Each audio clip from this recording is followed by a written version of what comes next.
Hey there folks, this is GreenyXI, welcoming you right back to Let's Play Higurashi. This is episode 164. In the last episode we checked out chapter 2, where we got a bit more background story to Miyo, our greatest villain.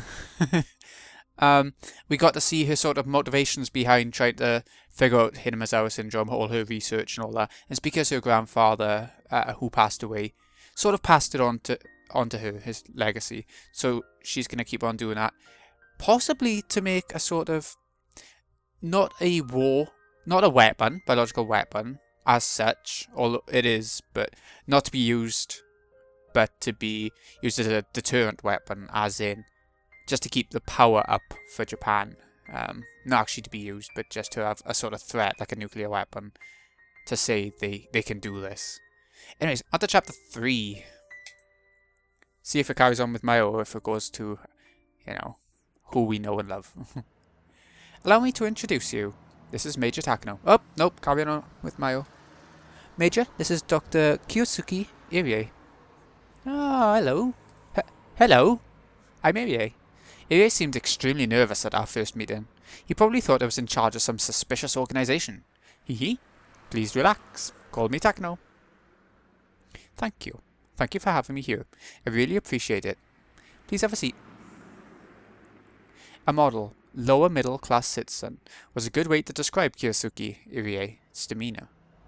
One could also say he was the stereotypical type of person to get conveniently discarded after those crafty elders used their seniority to constantly pick on him. He certainly doesn't seem as cunning as I am. But that doesn't mean he isn't ambitious. Like me, he's a young person who dreams of accomplishing something great and leaving his name upon generations to come. While he acts humble in person like this, his articles were actually progressive as well as aggressive. The gap between the two was quite intense. I've read the data concerning the Higurashi syndrome. What did you think? Well, it's really quite the shock. It's very possible that this is something that steps onto the dark side of today's medicine, but I can hardly control my intellectual excitement in knowing it's a mystery that is yet to be solved. Hearing that made me chuckle. Irie is more than interested in Higurashi syndrome, which is good enough for me. She had been through the ringer with far too many people to reach this day, so her honed intuition could tell. She would get along well with this man. Not very good at reading lately. Even if he isn't useful to me, he won't cause any problems. For both me and my sponsor, he's the best person possible for the job. I was shocked, too, to imagine a man of your experience and knowledge was just wasting away in the medical office without any responsibilities or work to accomplish. I have to say that was a grave loss to the medical field. Haha, he laughed. He probably thought I didn't know, but I had received detailed documents on him, so I knew why he was exiled from the limelight despite his rare talent and achievements. He displayed extraordinary skill working under a neurosurgery expert, and everyone expected a bright future from him. But he was kicked out due to an ethical controversy. Irie's pet theory was that the antisocial behavior of individuals could be explained by brain disorders. He believed that no one in the world was born a villain, and that they were all just poor patients in need of treatment. He proposed that they were all proper and normal when born, yet as they matured, psychogenesis and various exogenous factors caused brain disorders that made them into villains. Therefore, what those evil people need isn't punishment, it's treatment, and if their diseases are treated, they'll become good citizens again. So he thinks everyone's, innocent. That manner of thinking actually fell in line with the Confucian belief of innate human goodness. According to this theory, humans are born with the capacity for altruism towards their kind, and it is only afterward that they learn and acquire cruelty. Irie believed that acquisition was the result of brain disorders. The human brain creates human thoughts.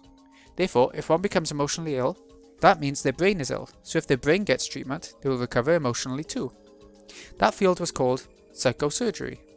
It's fallen out of practice in the current Heisei era, but the surgical techniques were applauded until mid-Showa, especially since it produced spectacular results on a chronic mental patient that was said to be incurable. The man who invented it even won a Nobel Prize. That was how revolutionary it was. Humans think, that's why they become ill. Everyone knows that's why those who overthink matters are prone to mental illness. When the organ that thinks and debates grows ill, humans deviate from social behavior. That part's called the frontal lobe. Put simply, psychosurgery is surgery performed to cut the frontal lobe. This kind of surgery doesn't require removing the whole epicranium. A small hole is drilled through the cranium, and a special scalpel is inserted down to cut it. It's not a major surgery, just a technique for quickly cutting that precious frontal lobe. Indeed, it was revolutionary in its simplicity. Yeah, I don't like that. All the severely ill mental patients miraculously recovered, so the technique spread around the world quickly. Those with obstinate and chronic mental illnesses, the severely ill trapped in deep inescapable depression, all of those can be saved by this technique. Throughout history, humans have come up with many different religions and magic tricks to heal emotional injuries. So needless to say, the idea of being able to treat them with a surgical technique was truly revolutionary. Irie admired psychosurgery, pushed forward in the field of surgical techniques to treat human souls. However, from the modern human rights standpoint, severing a portion of the brain simply because someone is emotionally disturbed is absolutely out of the question. People gradually started to think differently and said that psychosurgery was inhumane. The frontal lobe controls how people think, but it's also the part that makes humans act human. There were quite a few cases where that cut caused drastic, irreversible changes in the patient. A baseless happiness born from lack of thought. A change in personality. A loss of interest in everything. Major mood swings due to a lack of control over one's emotions. Some even lost part of their memories. Of course, some didn't even survive the surgery. That's what I'm worried about, like if it goes a bit wrong. As the Showa era approached its 40th year, use of psychosurgery declined.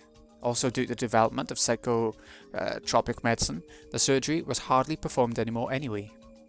Yet some people still believed in the idea and continued to perform the surgery and gather clinical data. They wanted people to recognize the value of the technique once again. Some of these surgeries were performed without consent. One theory is that in Japan alone, there were thousands of people who woke up from general anesthesia, only to find part of their brain had been removed. Today, to perform such a surgery without a patient's consent is considered totally unethical, but it was different at the time. For one thing, the idea that doctors required prior patient consent was proliferated in the modern Heisei era. Therefore, people at the time didn't think it was that big of an issue. It's only later that people started to argue that it was inhumane. Finally, a decision was reached, and the curtain closed with the rejection of psychosurgery. Later, the Japanese Society of Psychology and Neurology passed a resolution to end psychosurgery. After that, psychosurgery was banned throughout Japan, made a forbidden subject of Japanese medicine. Irie was a leading person in the field of psychosurgery. He continued to advocate its effectiveness and results. Therefore, he was treated as a war criminal who practiced inhumane medicine. He was exiled from the public eye. However, that doesn't mean he changed his beliefs. He still believes that immoral behavior is caused by brain disorders and the secret of treating them is, in fact, hidden in the brain. So the existence of Hinamizawa syndrome, caused by parasites living in the brain that control human emotions, actually affirms his theory. I see how it sort of links together. If it's alright with you, I would love to accept this position. Of course. Given Irie's history, he would never turn down this offer. Despite his mild-mannered appearance, Irie was possessed of a mighty ambition. There was no way he didn't desire a chance to complete research that would prove himself to the medical society that ostracized him. I'm handing him that chance on a silver platter. Thank you very much. I knew you'd accept. We're very lucky to have an expert like you. You'll be a great help. But you're okay with me being the director? Wouldn't it be better for you to hold our position, Takano-san? I'm just a simple doctor. Being in charge of other people is... Don't worry, I'll give you my full support. Our sponsor wanted to pick a civilian. Besides, wouldn't you like to be called Director Irie? Hee. Oh, well, but Irie laughed to hide his embarrassment. We're building a research center in Hinamizawa. Publicly, it will be a clinic. So with your consent, Dr. Irie, we'd like to call it the Irie Clinic. Lord of my own castle. That's more than I deserve. All I can think of is Persona 5 for that. You'll also be placed under the SDF, so you'll be registered as a medical officer with them. Since you'll be my superior, you'll be a Lieutenant Colonel. Lieutenant Colonel Irie. How's that sound to you? I'm not a military man. I'd rather refrain from being called Lieutenant Colonel. Director is already a frightening title as it is. Oh my. He's getting a chance to research brain parasites, plus being given the title of a director of a new clinic as camouflage. Plus it comes with staff and funding. He'll even have support from the Defense Agency and the Ministry of Health and Welfare, as well as a research lab with state-of-the-art equipment. No wonder he's laughing so excitedly. However, there are some risks too. Since he'll be involved with this secret research, he has an obligation to keep it a secret. Also, he's going to an area plagued by a mysterious and bizarre disease. There's no guarantee he won't get contracted himself, but Irie is too young to even think about those things. Aware of all the risks, he quickly signed the contract with the ambition to have people recognize his talent once again. When I saw him sign the contract, I finally relaxed. I knew he would agree to join us, but at the same time I was afraid of the chance that he'd refuse. It's always that chance. Selecting a director proved more difficult than expected, and the only candidate Takano paid well with was Irie. So if Irie refused to take the position, then frankly, she'd be placed in an even worse situation. Now that Irie has agreed to take the position, research on Higurashi syndrome can finally begin. The research centre, or rather the clinic, will be completed next spring. The Ministry of Health and Welfare and the Defence Agency will send the best equipment and staff, plus an abundant supply of funds. Then finally, our research will begin in earnest. Everything's going well. Of course it is. I've put so much effort into making sure things went smoothly up to this point. Okay, that's it. Congratulations, Director Irie. Major, the contract has been signed. Thank you. Look forward to working with you, Director Irie. I look forward to working with you too, Takano-san. I hope we can get along. I'll be devoting my best efforts to this. No, thank you. Let's both give our best. Now the position of Director has been filled, everything's set.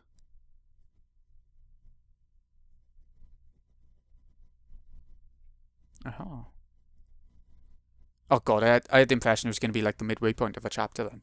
It would have been, oh no, bit quick. Wah! That's great, just great. Congratulations, Takano-san. No, Major Takano, isn't it? Back to the old man, yeah?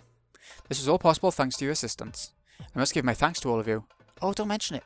But we should save our congratulations until you finish your research, huh? You're only at the starting line, aren't you? Exactly.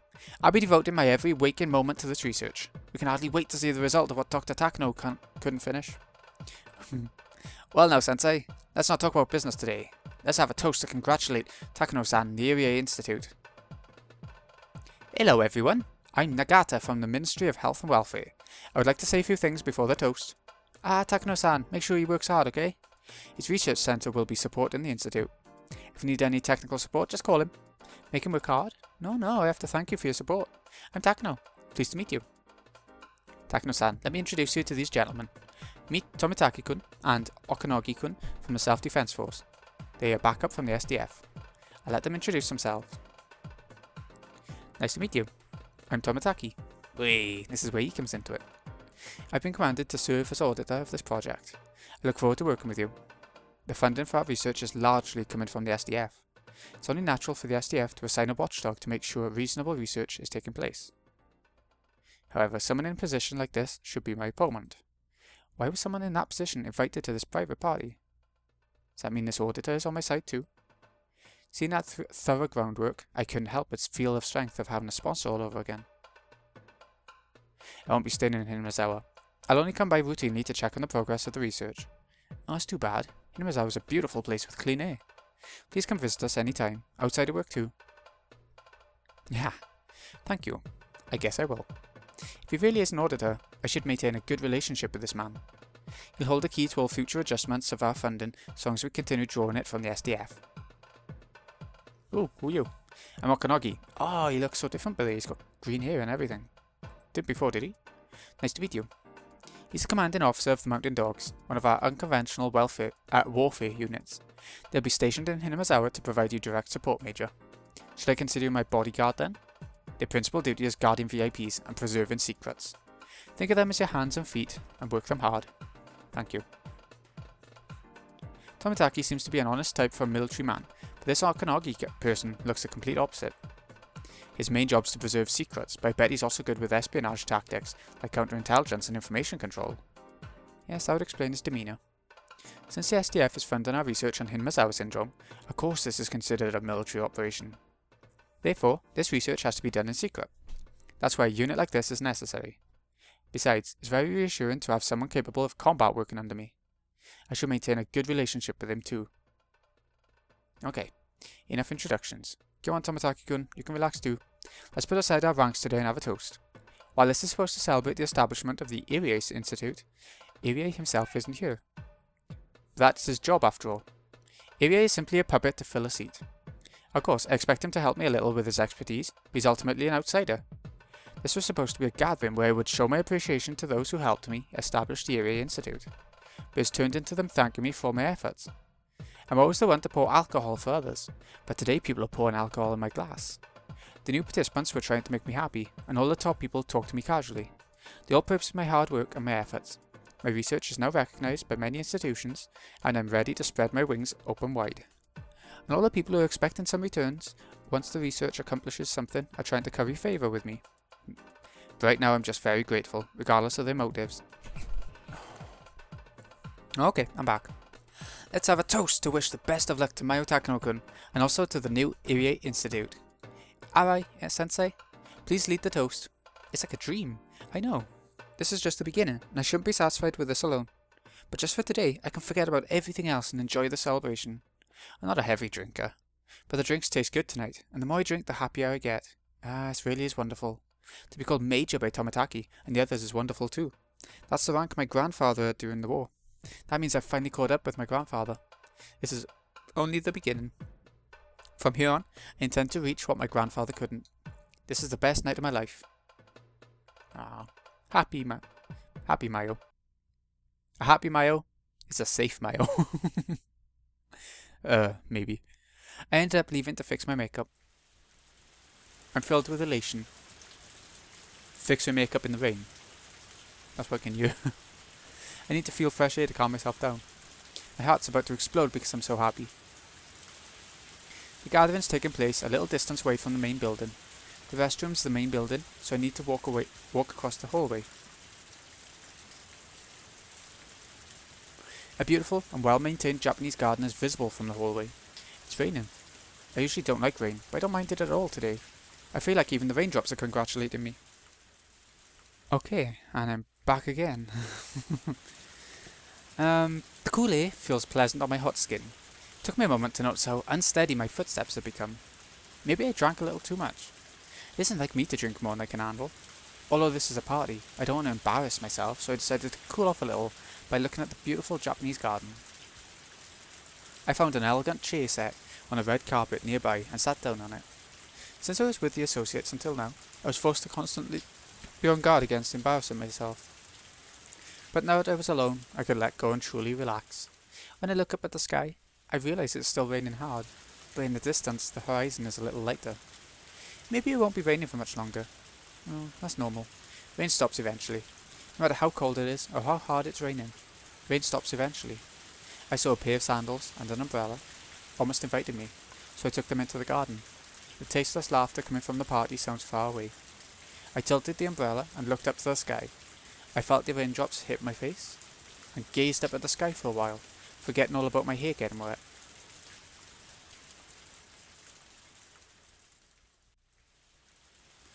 I thought the rain would cool down my boiling heart, but as my body got cold, I started to feel miserable. My bare feet were all swollen, and the throbbing pain I felt made them seem twice their normal size. The gravel road continued forever. I didn't even know what direction I was headed in anymore. I could no longer hear my pursuer. I had probably lost him by running through the woods like mad. My body was covered in scratches. I finally started to feel the pain from that. I felt both cold and hungry. There was no place nearby to take shelter from the rain. I was just on a little path in the woods. My worst fear was that I could end up heading back towards the orphanage, after bolting and losing my sense of direction. Is this her sort of thinking back because of the drink, or is it? I don't know. I'd crushed that man's finger.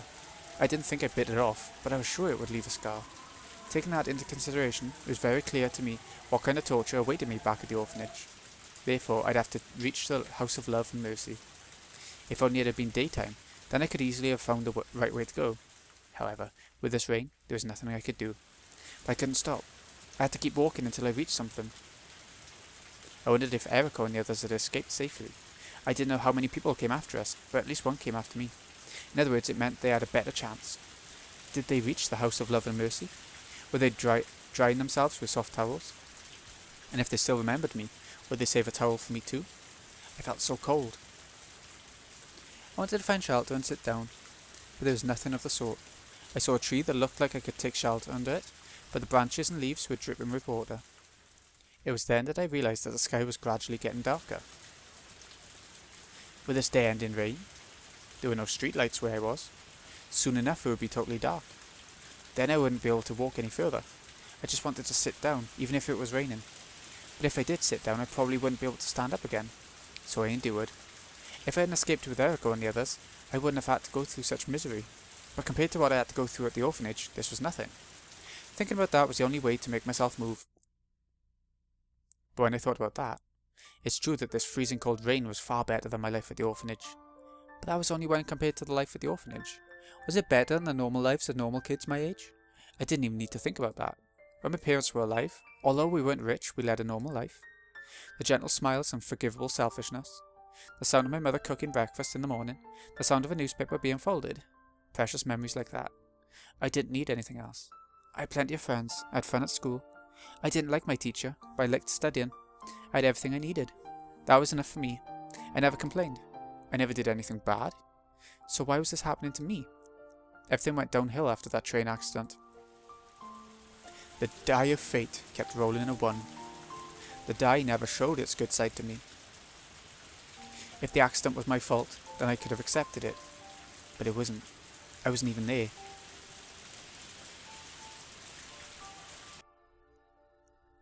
I waited for my parents at home. I liked going to the mall with them. We always had a meal at the restaurant in the mall. I always told them to let me know if they were going to the mall. But on that day they went without me while I went to my friend's house to play. My friend wasn't in, so I went back home. I didn't see anyone at home and found a note that said they were going to the mall. I regretted going to my friend's house. I waited at home.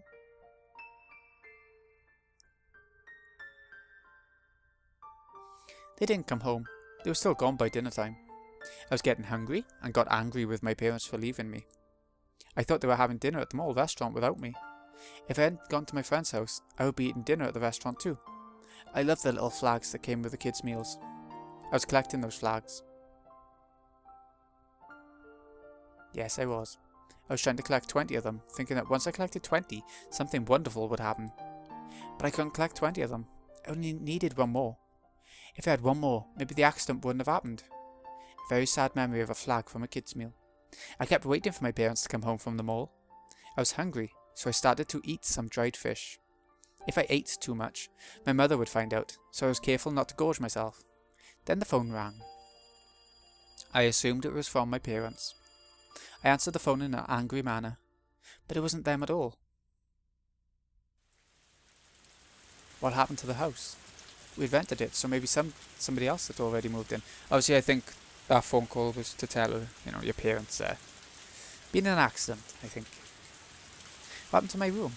What about my desk and all the flags that were in the right middle drawer? If it wasn't my house anymore, then where was I supposed to go? Even if it remained my house, my parents wouldn't be there to welcome me or protect me. Just because I didn't have my parents to protect me, the whole world became so cruel. How could anyone take me away from my house I was used to living in just because my parents were gone? Why didn't they just leave me alone? They asked me many things. They tried to confirm many things. How could I have understood any of the forms they gave me? I was asked a yes or no question. I had no choice but to answer yes. And before I knew it, I ended up at the orphanage. It was beyond heartless. I didn't do anything wrong. I was just a little girl. I had to sign so many papers. But why this? The warm and gentle world ended suddenly without advance notice, and I was thrown into the cruel and merciless world alone. Was this the real world? Did I have any allies at all? Just because my parents died and I didn't have any relatives, the world had become so sad. When's the die going to come up with a 6 instead of a 1 to make up for the continuous series of the latter? Oh, tears were pouring down my cheeks. The salty taste further saddened and irritated me. I couldn't do anything but cry, but no matter how hard I cried or pitied myself, the cold rain wouldn't warm my body or save me. I didn't even know where I was or in which direction I should go. Eriko showed me the map to the House of Love and Mercy when we were planning our escape. But we only learned the shortest route. I was completely lost. But strangely, after I finished crying, I felt a groundless strength within myself. I once learned that tears wash away particles in the eyes, but there is a different purpose to them too. Tears also wash away what's in the heart. I clenched my fists and forced my feet to move. I headed in the direction that I believed to be correct on the gravel road. The rain was still pouring, and it was getting darker and darker. I roared at the sky amidst the rain. My sadness was turning into anger. You stupid god. Why? What have I done to deserve this? What did I do? I didn't do anything. I was just living a normal life, that's all. So why this? My daddy told me there were good things and bad things in life, but neither lasts for long. That means this misery won't last that long either, right? I won't be all alone in this miserable place forever, right? Isn't that right? As I looked up, I felt the raindrops hit my face. There was no God. I knew that in my heart. But such disbelief wouldn't save me. If I believed he was there, I should have been saved. No, I needed him to be there. Was he going to answer me? I heard thunder. Then I realised he was there. He was there and he was listening to me. In his eyes, everyone was supposed to be equal. And he was listening to me. I've gone through enough. More than enough. If I was too happy before, then I could take this misery. But I wasn't. I was living a normal life. If you ask me if I was happy, then sure I was. But this is what I get in return. That's not fair at all. I heard thunder again. He was listening. I continued. If this fate of mine was your mistake, then let me be free. Please end my misery and let me be happy again. But if this is in fact my fate, I'm supposed to live this way until the end, then I don't want it. Kill me. Kill me now with your lightning. Just finish me off now. Come on. Kill me ruthlessly, right here and now. I heard thunder again. It was loud enough to make me shiver. Normally, I would just hide in the house and wait until the thunder went away. But on that day, I wasn't afraid. Come on. Kill me. Mayoko Tanashi is right here. Just like you killed my parents, take my life too. The heavens replied to my provocation. The heavens took aim at me, a lowly human who dared sling constant, insolent insults at them. That's a mouthful. That was my wish. I opened my arms. He's God, so he wouldn't miss me. However, I guess even God makes mistakes sometimes. Although he's supposed to be fair, he had been unfair with me. Come on, kill me. Take me to the heaven. But if you fail to kill me, then try turning my destiny around.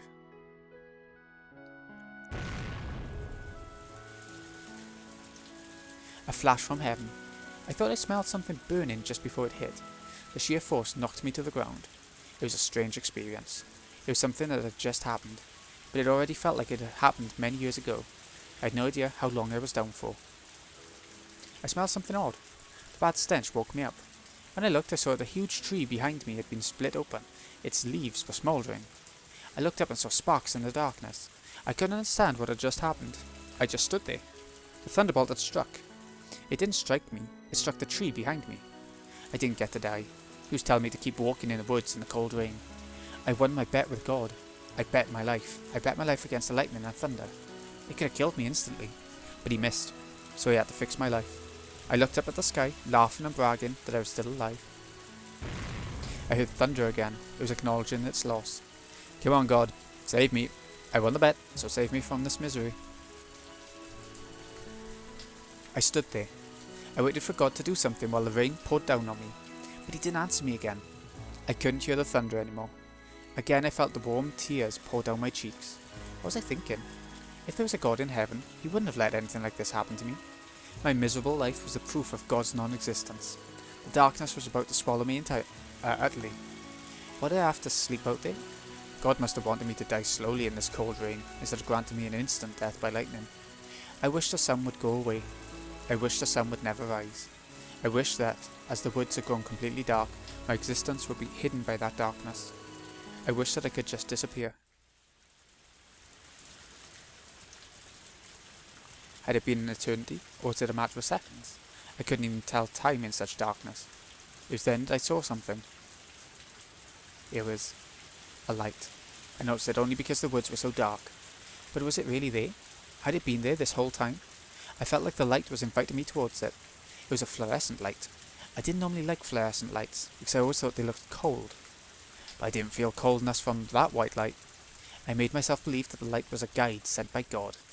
I had to believe, otherwise I wouldn't be saved. The light reflected in a puddle. It wasn't a muddy puddle. It was a puddle on asphalt. I had made it out of the woods and was on a paved road. The light was a street light. Being on a paved road didn't really resolve anything. It was just a country road. It was a road that went through the woods. So there were no houses, no shops, not even a single car going by.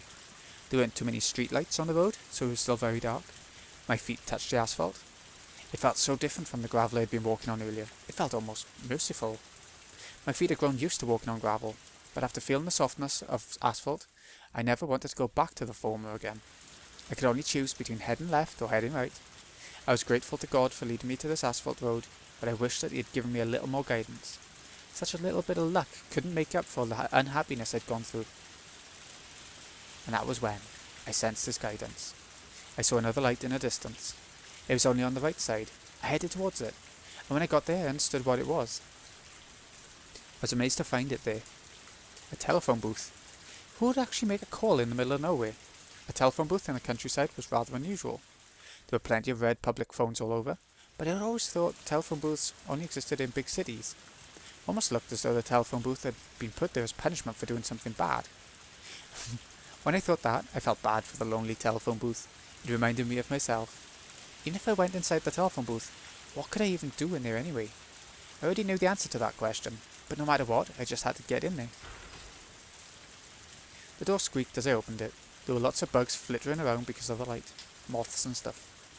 I usually hated bugs, but in that moment I felt like that they were my friends, sheltering from the rain like me. There was no heater, but it was still very warm inside the booth. It sheltered me from the cold rain. Soon enough I crumbled to the floor.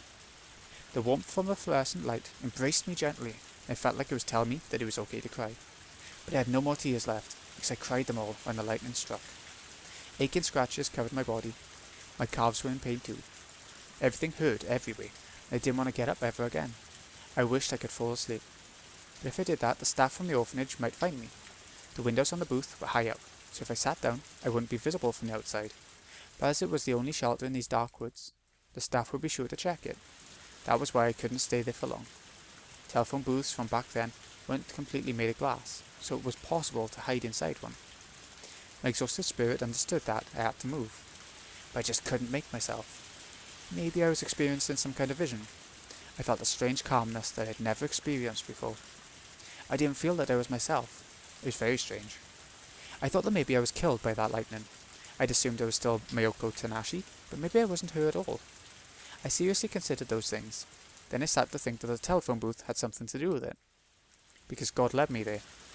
He couldn't have done so just because He was providing shelter from the rain. There had to be something else.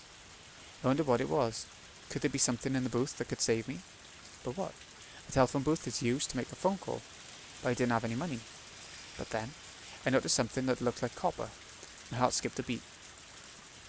The 10 yen coin I saw wasn't there before. Did I just miss it? I didn't think so. It must have just showed up. In other words, this 10 yen coin was guidance from God. He was telling me to make a call with that coin. But who? There was no telephone book.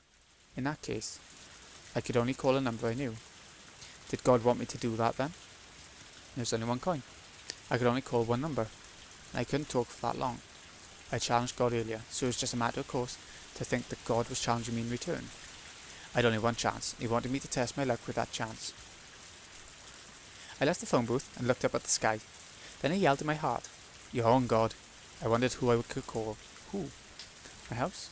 My parents were dead and I had no relatives. Even if I called, nobody would answer. Actually, the phone bill wouldn't have been paid for a long time, so the phone line would already be disconnected. My house was my lost life itself.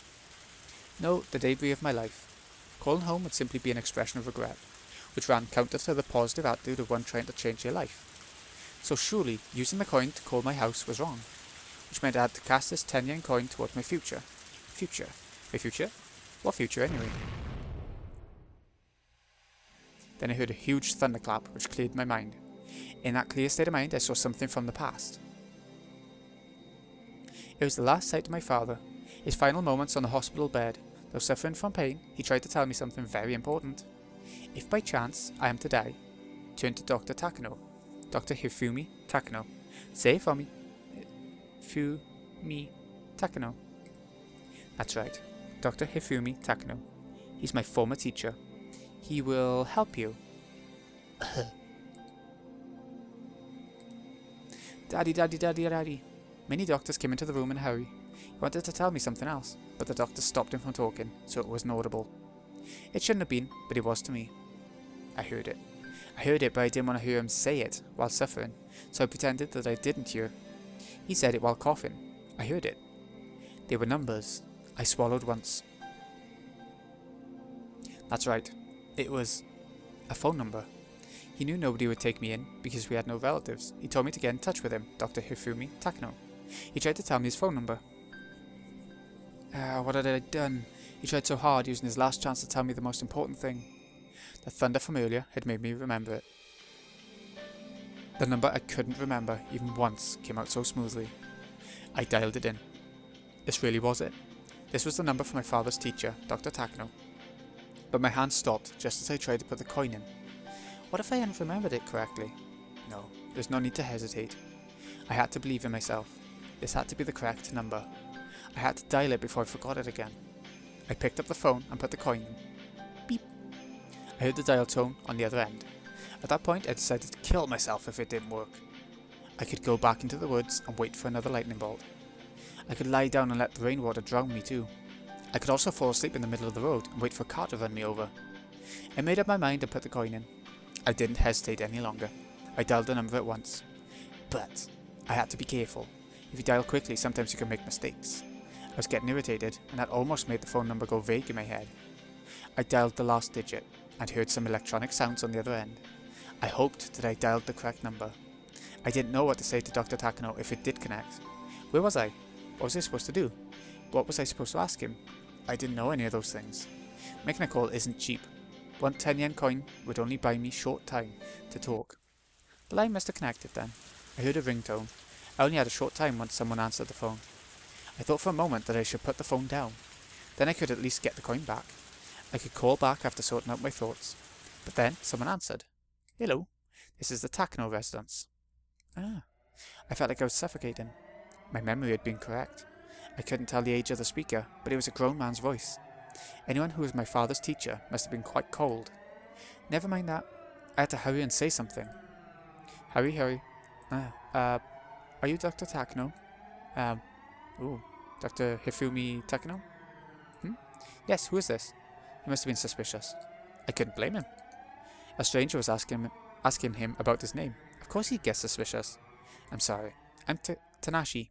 Miyoko Tanashi. Tanashi-san? Yes. My father told me to get in touch with you. His name is Takamitsu Tanashi? Tanashi. Ah, Tanashi-kun. I remember him. His voice suddenly changed. Dr. Takano had remembered his old student. I'm his daughter. He told me to call you. Did something happen to Tanashi-kun? Ah, not good. I was going to run out of time. My parents died in a train accident, and I was told to call you. Tanashi-kun is dead? I see. Both of them? I'm sorry to hear that. I knew him from when I was teaching at a college. He was a very hard-working young man. I think the last time I saw him was at the wedding. Obviously he didn't know I was born. But he remembered my father. That was truly a stroke of luck. And what did Tanashi-kun want to tell me? Ah, well, I didn't know what to say. I was only told to call Dr. Takano. How could I tell him that? My time was running out. I felt more and more anxious by the minute. Phone calls had disconnected without notice, but somehow I sensed it. I only had enough time left for one sentence, so I decided to say one sentence filled with all of my hopes. Help me! The phone call got disconnected. Maybe he only heard part of what I said. I could only hope he was able to sense my despair. I couldn't hear anything from the receiver anymore. But I actually talked to Dr. Takano. I confirmed that Dr. Takano existed. He existed, and he remembered my father. If he grieved over his student's death, he would come visit my house. And he would find out if I was sent to an orphanage. Then he would come get me. That's when tears flowed down my cheeks again. I thought that my life was hopeless. I never knew that finding even a grain of hope could make me feel so happy and strong. The voice I heard on the phone was so warm and dependable. My father must have thought about me for a long time in that hospital bed, and came up with a name that he could trust his daughter with. Dr. Hifumi Takano. So I could trust Dr. Takano. I had to believe that he would find me, but it might take more than just a few days.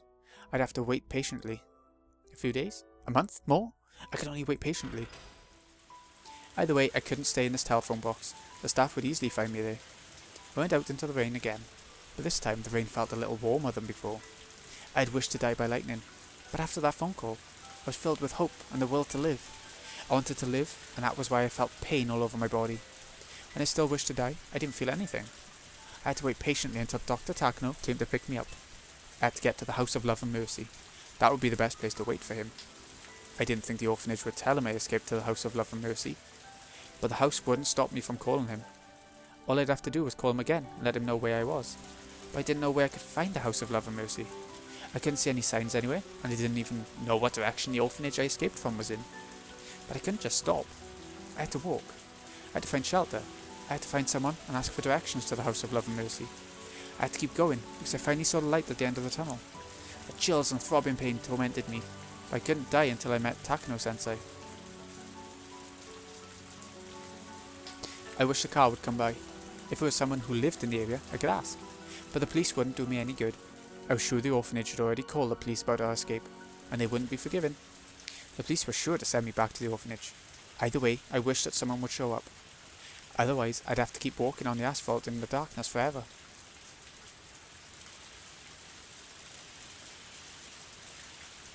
How long did I walk? Still no car. Just as I couldn't help but think that maybe the world perished, leaving only me behind, a car showed up. I sensed the car coming up behind me, so I turned around. I saw their headlights approaching me. I thought for a moment, should I stand in the middle of the street to stop the car? It was so dark. I didn't think the car would notice if I just waved at it, but if I would stand in the middle of the street I could get run over. While I thought, the car was getting closer and closer. When I made the phone call, I panicked and didn't know what to say. So with this car, I'd have to think very carefully. If I couldn't think of anything, then I should just let the car go. With those thoughts vaguely on my mind, I was incredibly surprised when the car slammed the brakes with a screech, and came to a stop. Maybe I wasn't all day after that miraculous experience of lightning striking near me. I had half lost my mind in those dark woods, so I probably wasn't thinking very straight. Because the car had stopped after recognising me. In other words, the driver knew who I was. And the only people in the area who would recognise me were... Suddenly, a chill ran through my whole body. I started to dash away. I heard a voice calling after me. I no longer had the strength to run. My feet were trembling, and I couldn't make them cooperate. I realised then that I shouldn't have sat down in a telephone booth. That was why I couldn't keep running. I was suddenly grabbed from behind. The collar of my clothes almost choked me. I heard fabric being ripped.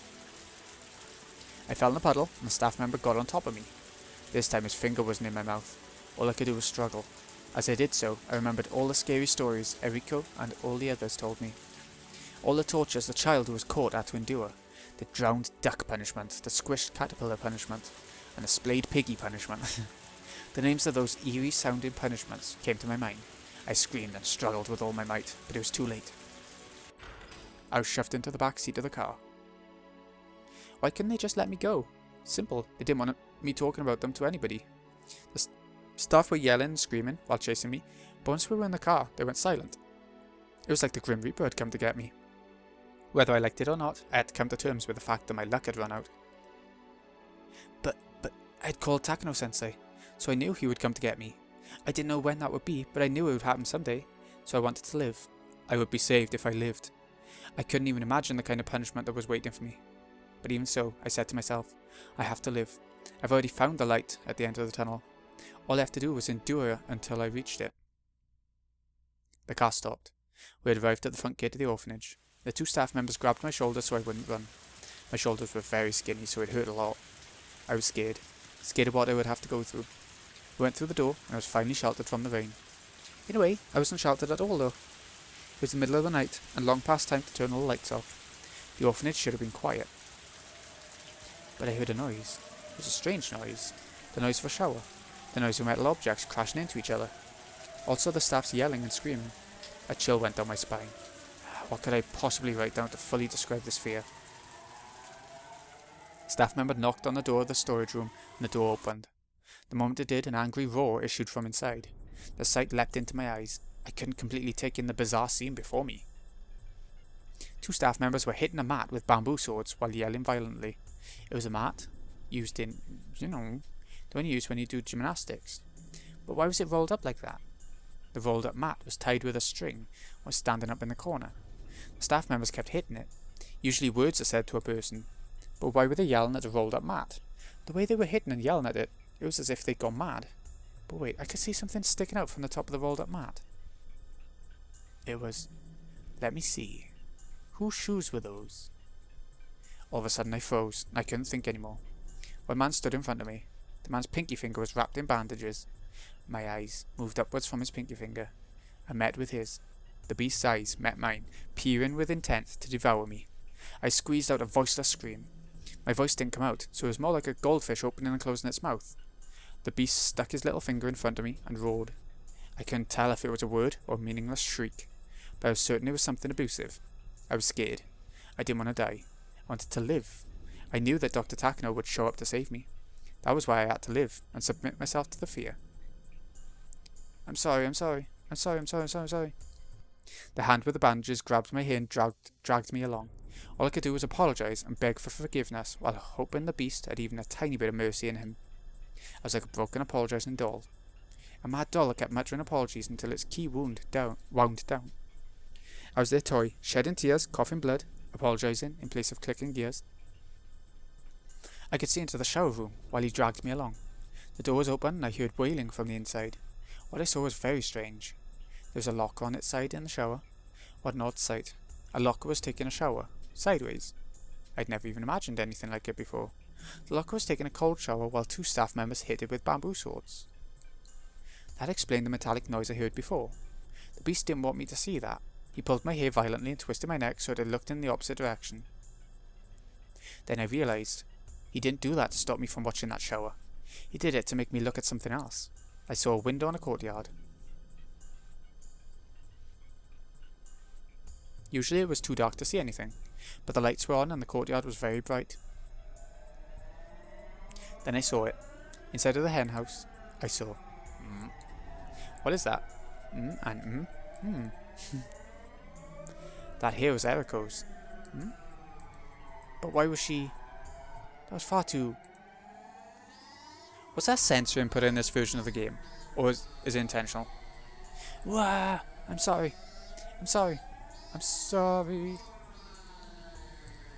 I don't want to die. I know Dr. Takano is coming to save me. I know he's coming. I was taken to the staff bathroom. It stunk of ammonia. I saw an which just doesn't fit in a bathroom. Why was this in the bathroom, I thought? He's not planning to me with is he? No way. No. Tanashi, this is your punishment for breaking the rules, okay? Everyone must follow the rules. If you don't, you get punished. Do you understand? I'm sorry. I'll never do it again. I'll do everything I'll do everything you tell me to. I promise, I really do. Please spare me. Please spare me from... No, that hurts. No.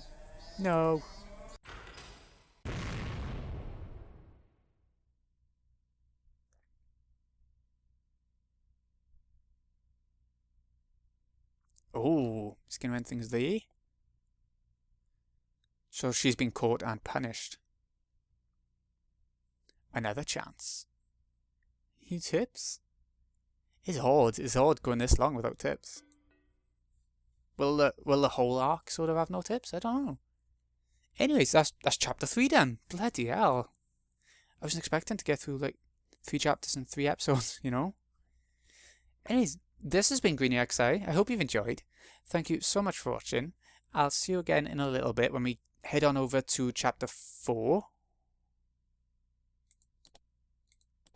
And yeah, I'm guessing it's going to carry on with Takano again. Because it hasn't finished the story yet. Miyo, I mean. Yeah. Thanks again for watching, folks. I'll see you again in a bit.